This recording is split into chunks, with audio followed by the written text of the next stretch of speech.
Na-recover yan, sir, yung Tulingon. sa Tulingon na bus? Opo, itong box. And then itong tatlong to, yung sa cashier. Oo.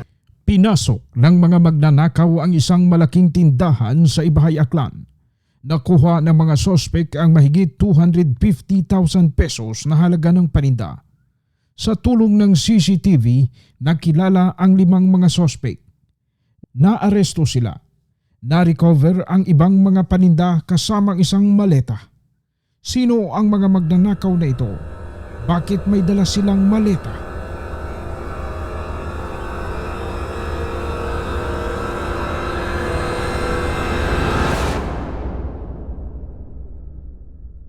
Na-recover yan, sir, yung Tulingon. sa Tulingon na bus? Opo, itong box. And then itong tatlong to, yung sa cashier. Oo. Nakuha naman po nila sa sa sementeryo. Tapos iniiwan nila sa sementeryo. At tinapon nila doon? Hindi, doon sila nagtambay muna yung mga magnanakaw. Oo. Tapos, yung sigarilyo, Chester Mighty. Mga gamit po nila. Bags nila to eh. Tapos may maleta silang dala. Nakapanayam namin ang mga sospek.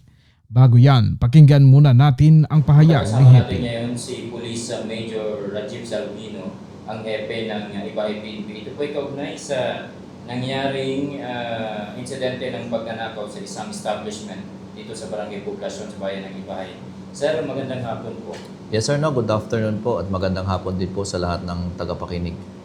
Sir, information po regarding sa nangyaring insidente ng pagnanakaw dito sa isang establishment. Yes sir, no. Meron po tayong robbery incident last night, no, 11:50 PM po ng June 15, 2026. So ang background po nito at around 8:15 po kaninang umaga, naka-receive po tayo ng tawag mula sa may-ari ng grocery store. Actually, it's a grocery store na pinasok po ng magnanakaw. So nag-response po ang ating PNP personnel, nag-review po tayo ng CCTV cameras. And according to our review, meron po tayong nakita na 3 suspect na pumasok sa establishment and nakapagnakaw po ng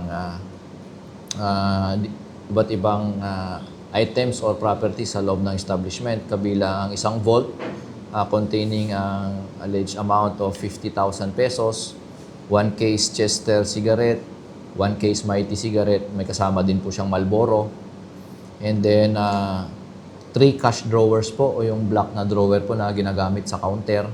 And then isang unit po ng cellphone na Oppo and isang Samsung na cellphone po and assorted grocery items katulad ng mga pabango, mga biskwit at yun po yung na-report sa atin na nawawala. So nai-inform po natin, no, ang ating mga adjacent police stations and ang ating mobile force company. So at around 9 o'clock po ng umaga, naka-receive po ako ng tawag, no, from their Force Commander, Lieutenant Colonel Dennis Lawrence Bautista, na informing, no, na mayroon silang na-intercept doon sa Sitio Bacolod, sa Katiklan, na na nakasakay ng sidecar top-down type na may mga sakay na boxes nga ng sigarilyo.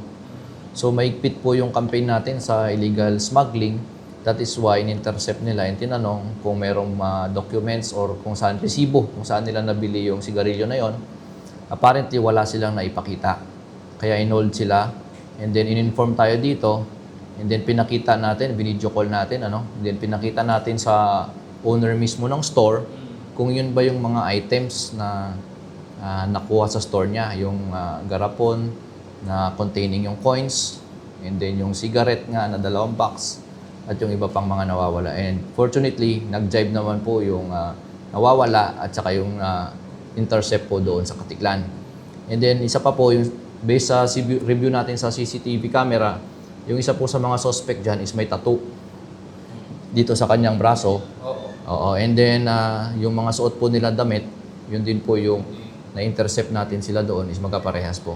So talaga nagtutugma na sila yung nagnakaw po. Pero yung na-intercept natin doon is 5 katao. Pero yung nakita po natin sa CCTV, 3. Ang pumasok, 2 po yung nagsilbing lookout. So yung dito po sa building po na pinangyarihan po ng krimen or yung sa may grocery store, meron po siyang backdoor. na nakaharap po dun sa bakanting lote sa likod po ng Petron ng gasolinahan. Kung familiar po tayo, Santa Rita. Sa likod bakanting lote po yan. And may mga damuhan doon. May backdoor po doon na gawa sa kahoy. So binutas po nila yon and doon po yung naging access nila para makapasok sa establishment. So yes po. Nung pag-amin po sa parte ng 5, kung may involvement yung dalawa, nakasama nila. Yes po, no, magkakasama sila and then yun yung ginawa nila dyan sa box ng cigarette is inisa-isa po nila yung mga baraka dyan at binibenta po nila bilang grupo. So silang 5, yung dalawang nagsilbing lookout, yung isa sa kanila driver po ng tricycle. Top down, opo. And then yung napagbentahan, yun yung allegedly gagamitin nila para makatawid sila ng Mindoro. Kaya may mga dala po silang maleta at saka mga individual backpacks.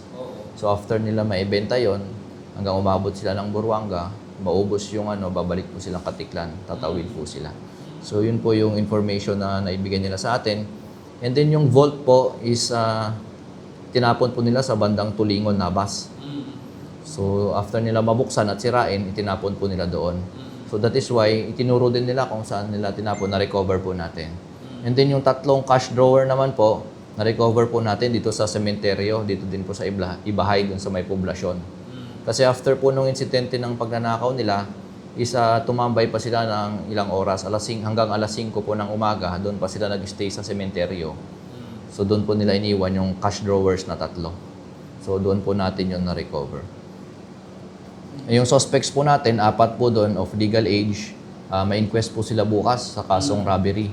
And then yung isa pong minor is dadalhin po natin sa DSWD para sa assessment.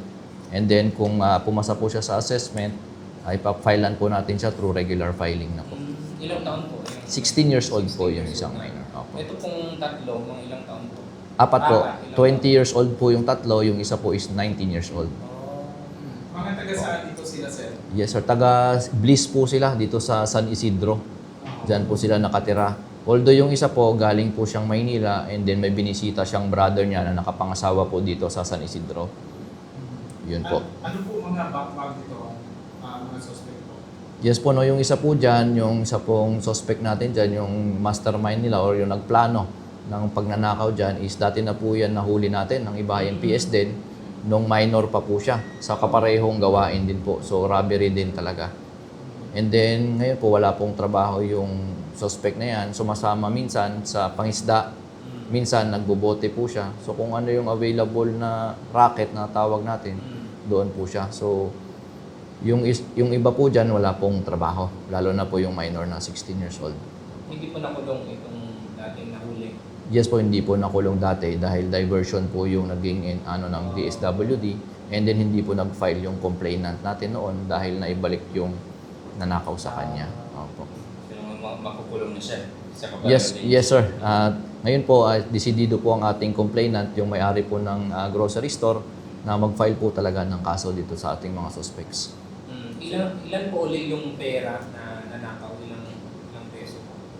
So sa initially na information natin na binigay nila is around 40,000 pesos. Around 40,000 pesos. Opo. Yung nanakaw sa establishment. Yes, sir. Yung kabuuang halaga po. Ay, yung kabuang halaga po is around more or less 250,000 po lahat. Kasama na yung mga products doon. Yes po. Pero yung cash is 40,000. Around 40,000. Ilan po yung na-recover sa cash? So yung na-recover po natin kasama yung coins na is 6,900 po. So saan na daw yung iba? Yun po yung kinakausap natin sa ating mga suspects. Ang sinasabi nila yun lang daw po yung nakuha nila. So tuloy pa rin po yung investigation natin para ma-recover natin yung iba pang cash. Pero yung bukod po sa cash, doon po sa iba, na-recover naman po natin katulad ng sigarilyo, yung mga pabango, yung cash drawers, yung vault is lahat naman po yan is na-recover natin at magsisilbing evidence po sa pag-file natin ng kaso sa kanila. Pero yung mga cigarettes, yung ibang products, nabawasan ba? Nabawasan na sir kasi naibenta na po nila yung iba. So naibenta nila sa murang halaga bawat trim. Opo. So ang plano nila, ubusin ito, tapos hanggang Buruanga, tapos babalik sila ng Katiklan, Tatawid ng Mindoro. Yes sir. Bakit po sila pupunta doon sa Mindoro?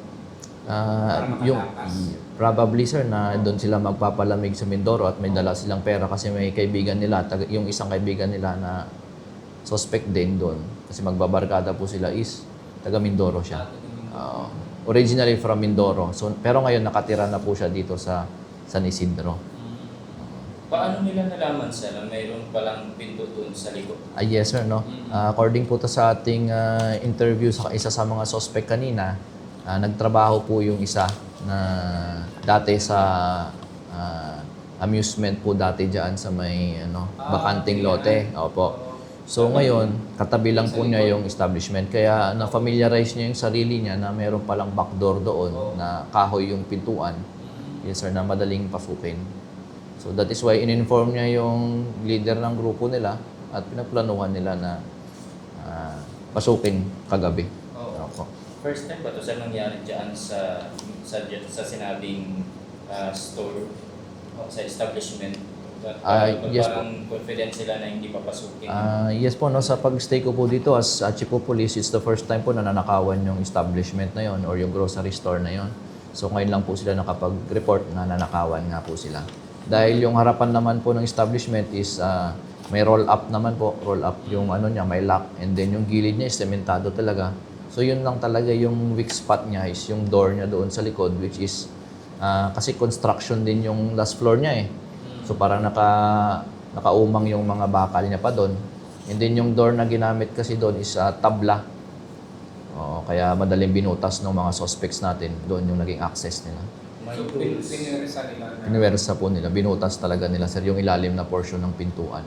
na-recover yung mga gamit nila dun sa pagpasok at pagsira ng mga bolts na yun na Hindi na po natin sir na-recover yung ginamit nila. So ito po yung isa nating pinapollow up. Oo, yung ginamit nila pang sira. Pero actually kung titingnan natin, medyo madali din talagang sirain. Kahit pag sabihin mong sipain or gamitan lang ng bato, opo, talagang masisira din talaga. Pero yung mga bolts at saka yung tahak, paano nila sinira yun? Yes sir, pinukpok po nila ng bato yung mga bolt at saka yung cash drawer kasi maninipis lang po yun na kaya makikita natin sa picture, basag-basag na po yung mga lock nila na plastic. Kaya po nabuksan nila. Itong mga magulang, sir, ng mga suspect na personal po ba ninyo nakausap na? Yes po, no, may dalawa pong kamag-anak na dumating kanina.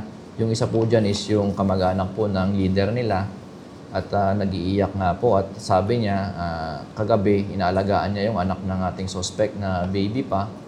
Oo, tapos according sa kanya, nagwarang sila kagabi kasama ang barkada niya.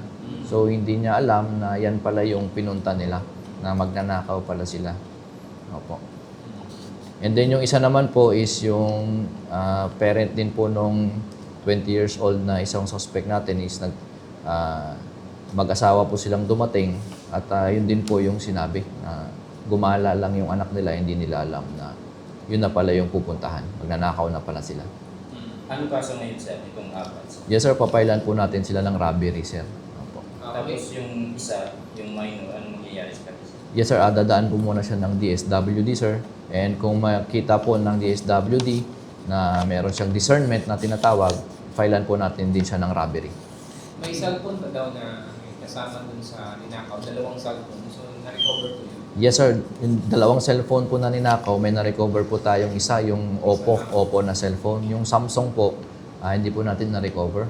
Yung Samsung is dinideny ng ating suspects na mayroong Samsung na cellphone. Opo. So, isa lang daw ninakaw nila. Opo. Pero naka-recover tayo sir na 6 na cellphone kasama yung cellphone ng ating mga suspects doon. So, aminado naman sila dun sa ginawa nila. Yes sir, aminado naman po sila. The fact po na naituro nila sa atin kung saan nila tinapon yung mga vault, yung cash drawer. So proves na talagang sila yung gumawa. Anong oras nila ginawa ito? So sa review natin ng CCTV, 11:50 hanggang past 12:30 nandun po sila sa establishment. Tapos dumiretso sila Sa sementeryo po, nagpalipas sila doon ng madaling araw until 5 o'clock ng umaga, 5 a.m. Tsaka po sila pumuntang Pakatiklan na po. So, ibig sabihin doon na nila binuksan yung mga bolt na yun, sir? Yes sir, doon na po nila sinira yung cash drawer sa sementeryo and possibly pati yung vault, and then tinapon na lang nila yung vault on the way nila going to Katiklan. So, may dala na silang bag, so ready to... Yes sir, may sarili po sila mga backpack and makikita nyo may isa pang maleta. Anong laman ng maleta? Mga damit po nila. Mga damit. Opo. Hindi naman million. Hindi naman, hindi naman po, hindi naman po.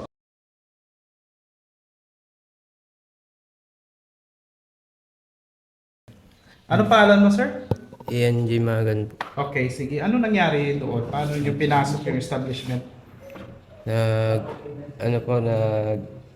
Akit po kami sa pader, tapos pagpunta po namin dun sa pinto, ging hila po namin. Tapos pumasok po yung kasama ko na una, tapos sumunod po ako at sumunod po yung isang kasama ko. Sino yung pinakang mastermind ninyo po? Si John Eric. Saan dyan? Saan? Yung nakaputi? Ah, Oo. Paano ninyo pinalano yan lahat? Wala po, pumasok lang siguro po sa isip namin mga lasing po kasi sila. Mga lasing po. Lasing kayo. Lahat kayo. Mga lasing kayo? Nag-inuman muna kayo bago nyo ginawa. Saan kayo nag-inuman? Doon po sa bahay nila, Mama Helen. Okay, tapos hanggang sa anong nangyari? Sa nakita po. Tapos yung mga ibang sigarilyo niya po bininta po sa Katiklan. Kayo rin nagbinta? Ano po? Kayong 4? 5 po. 5, yung minor kasama nyo rin. Okay. Marami kayo napagbintahan na. Ano lang po, konti lang po. Tampong rim. Okay. Balikan muna natin. Pagpasok ninyo sa establishment, paano kayo pumasok, umakyat sa something na sabi mo kanina, balikan natin yon. Umakyat po sa mataas po na pader. Okay, tapos Doon ako pumasok po sa pinto, naging sira. sinira ninyo yung pintuan. Anong klaseng pinto yun? Plywood po. Plywood. Plywood. Okay, ginano ninyo? Yung hila po. Hinila lang. Okay, tapos pagpasok ninyo, yung nakapasok na kayo. Yun po na ginawa po nila yung sa computer po na Max. Tapos 3 box mo yun. Tapos makyat po sa taas, sumuha ng flashlight. Tapos yung kuha po yung yung maliit rin po na box. Tapos yung mga coins po. Yun lang po. Tapos, pag lumabas kayo, saan kayo sumakay? Sumakay kayo or naglakad na kayo? Naglakad po kayo, puntang sementeryo. Tapos nagkuha po kami top down. Tapos doon na po kami sumakay. Kaninong top down yun? Kaya po, naka-orange. Kasama nyo rin? Opo. Okay. Tapos, Ano ginawa niyo sa cemetery? yun, okay. Yan po, doon po nilaging backlash po yung computer po. Ang laman po ay puro mga lumang piso po, mga benching ko.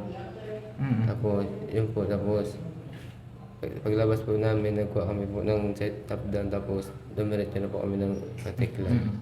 So, ini-expect ninyo na maraming laman yung kahon na yun. Opo. Pero pagbukas ninyo, Magkano? Wala. mga barya-barya lang. Barya.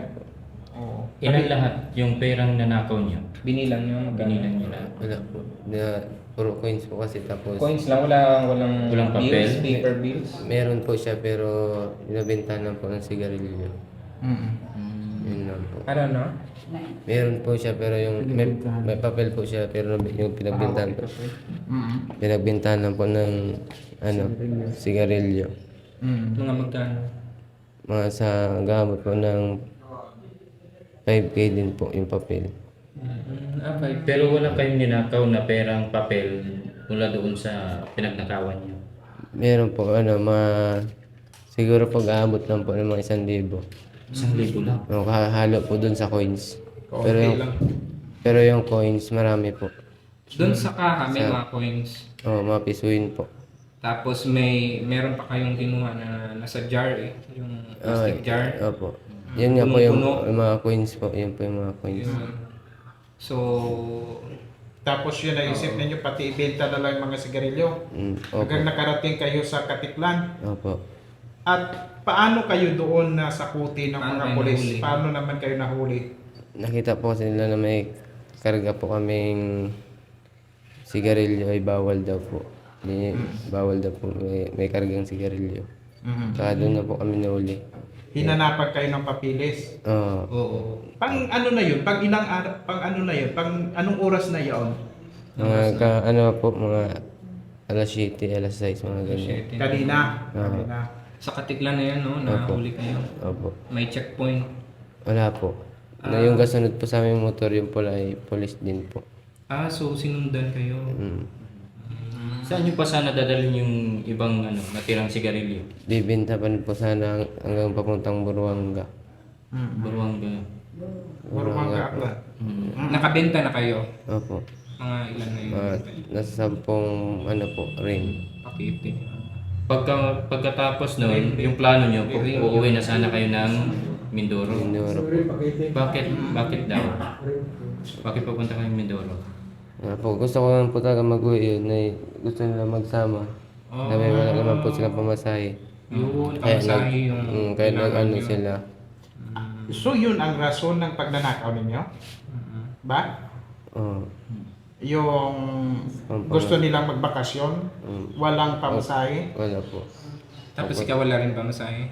Wala rin po. Taga Mindoro ka talaga. Opo. Paano ka ba kabayan napadpad dito sa Aklan? Nakapangasawa po ako dito. Nagpiperya po kasi ako dati. Ayun. Ikaw yung may anak, yung may baby. Yun po. Tapos akin po ay isang taon at saka May anak ka na rin. month. Uy, paano yan? Nahuli kayo ngayon at saka sasapahan talaga daw kayo ng kaso.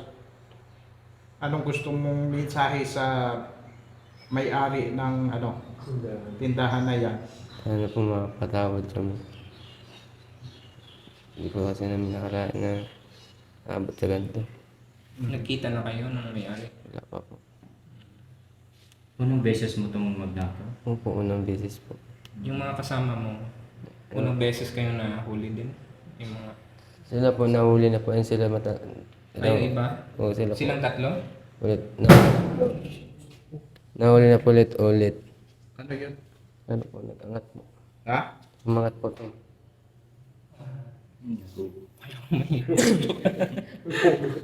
Gulat ako ah. Yung baby mo maliit pa lang. Opo, pero galakan na rin po siya. Wala kang regular na trabaho. Dati po, may trabaho po kami, kasama-sama pa ako magkalakal. Alakal. Yung mga kasama mo, Ewan ko po kung anong trabaho po ang dalawa. Yun po kasi kasama ko mga lakal, naka-orange. yung top down pala, kanino yun? Sa may amo po niya sa Ayun, hindi yun sa kanya. Sa amo niya sa... Minuro po, sa Sa Nabas. ano yun? Ginagamit sa ano? Pangkalakal po. Ibig sabihin, dadalhin niya rin sana yun. Nanakawan niya rin sana. Kasi hindi pala sa kanya eh. Hindi po, ang balak niya po kasi iatid niya lang kami dun sa Katiklan, tapos siya magabalik na siya. Matagal na ba kayong magkabarkada? Matagal na po kami na naka-orange tapos na naka-itim. Sino talaga yung nakaisip nito?